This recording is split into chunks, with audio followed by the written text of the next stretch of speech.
Hello,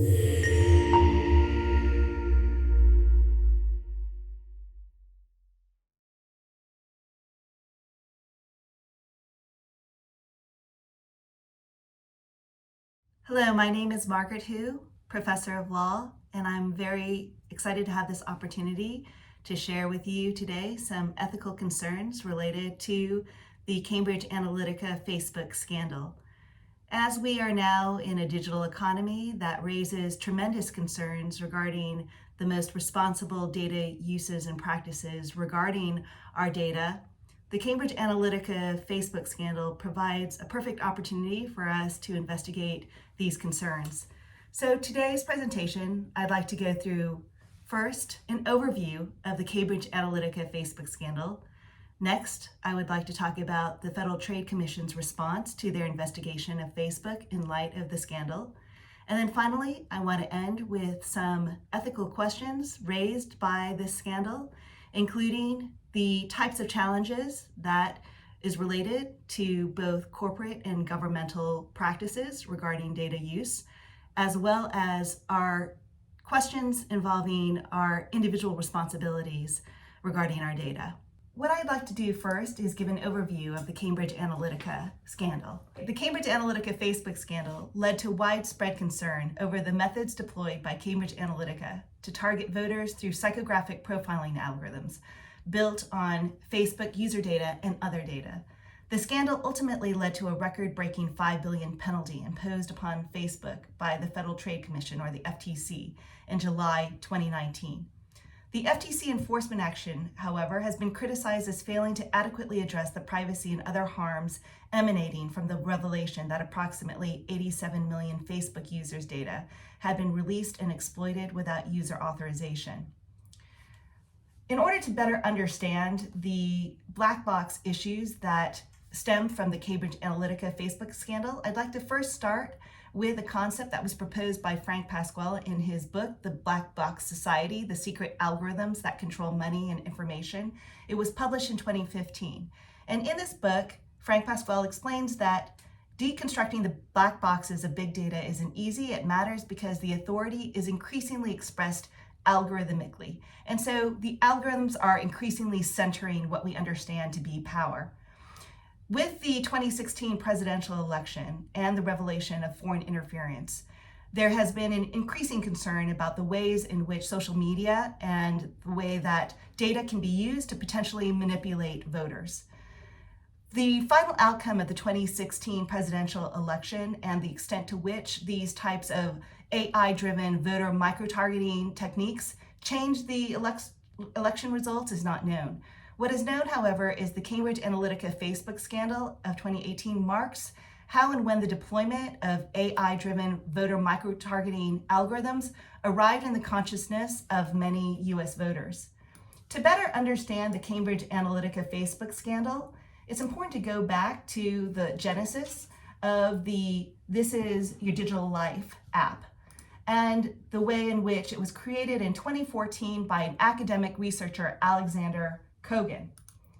In 2014, Dr. Kogan, who was a part of Cambridge University's Psychometric Center, developed the technique to use a personality test app to scrape private data from profiles and friends' data. And at the time, this activity was permitted by Facebook as a method to support academic research. At the time, it was unknown to Facebook, according to Facebook, that this data was going to be shared with a company such as Cambridge Analytica. Cambridge Analytica is a data science firm. It did offer behavioral microtargeting and political campaign support. Cambridge Analytica claimed to possess cutting-edge psychographic profiles that could judge voters' personalities, and they harvested huge amounts of information in order to create these psychographic profiles. The psychographic profiles were used as a part of their political consulting firms, in which they used data analytics to advance their strategic political objectives on behalf of their clients. So the psychographic profiling tools have been described by others as mind-reading software. Through this mind-reading software, the voters were saturated with carefully crafted messages to influence voters through social media ads, automated calls, emails, political websites, and volunteer canvassing. Facebook denied that they had engaged in any wrongdoing in the Cambridge Analytica Facebook scandal. Facebook claimed that the company was not aware that any data from the app that they believed was being used for academic research purposes would be sold to the company. Cambridge Analytica created voter information and fundraising databases in order to support the 2016 presidential campaign of Trump. Jared Kushner and Brad Pasquale explained that they used the targeted Facebook advertising through Cambridge Analytica and that they believed that the digital targeting was the most effective ways to reach their audience. Jared Kushner later told Forbes magazine just after the election that, quote, "That was when we formalized the system because we had to ramp up for digital fundraising. We brought in Cambridge Analytica." The former CEO of Cambridge Analytica, Alexander Nix, explained that they had used commercial data from multiple US data brokers, including Axiom, Experian, and Infogroup. Alexander Nix stated, quote, "We have somewhere close to 4,000 or 5,000 data points on every individual. So we model the personality of every adult across the United States, some 230 million people." Nix denied that it relied on the Facebook data to build the algorithms used to target US voters. Instead, he said that they relied heavily on Facebook's own advertising algorithms to target the voters. So now I wanted to shift to explaining the response of the FTC, or the Federal Trade Commission. In 2011, the FTC had previously filed a complaint against Facebook, alleging violations of Section 5A of the Federal Trade Commission FTC Act, or the Unfair and Deceptive Trade Practices provision of the Act. Under this provision, it prohibits, quote, "unfair or deceptive acts or practices in or affecting commerce." In 2011, under this consent decree that FTC entered into with Facebook as a result of its investigation, Facebook agreed not to share Facebook user data with third parties without consent of the Facebook users. Facebook understood the consent decree to allow for academic research, and this is part of what had led to what Facebook claimed was why they were not to be blamed for the selling of the data by Dr. Kogan to Cambridge Analytica. Shortly after the Cambridge Analytica Facebook scandal broke, the FTC launched an investigation into Facebook in March 2018. The investigation ultimately led to a record-breaking $5 billion penalty imposed on Facebook by the FTC in July 2019. Immediately after the FTC announced the terms of the 2019 settlement, including the $5 billion penalty, some criticized the result of the investigation. At the time that the fine was assessed, it was estimated that Facebook's projected ad revenue would be between 55 to 67 billion, and some had computed that by following the 2011 consent decree, that the final penalty could have resulted in tens of billions in penalties. Facebook did not admit wrongdoing in the settlement, and it's important to note that 2 FTC commissioners dissented and explained why they did not support the 2019 settlement agreement. The FTC Commissioner Rohit Chopra expressed concern that FTC had not explained how it had calculated the $5 billion penalty, and he stated that the press-driven price tag approach was not only inappropriate but unfair. FTC Commissioner Rebecca Kelly Slaughter explained her concern that the settlement was premature and that a further investigation and more transparency would have led to the public's better understanding of the nature of the problem.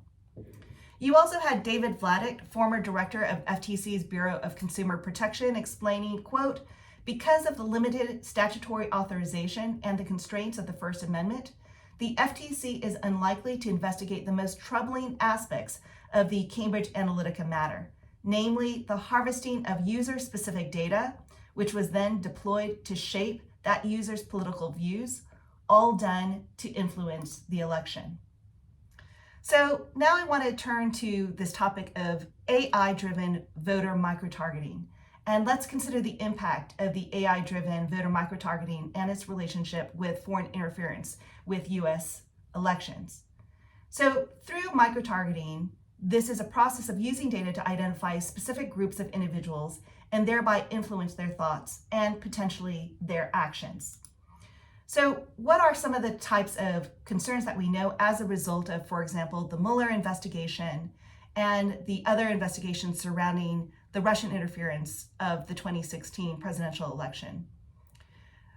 Because Facebook has over 2 billion users worldwide, there was a great concern that Facebook and other social media companies had been commandeered in order to interfere with the US election.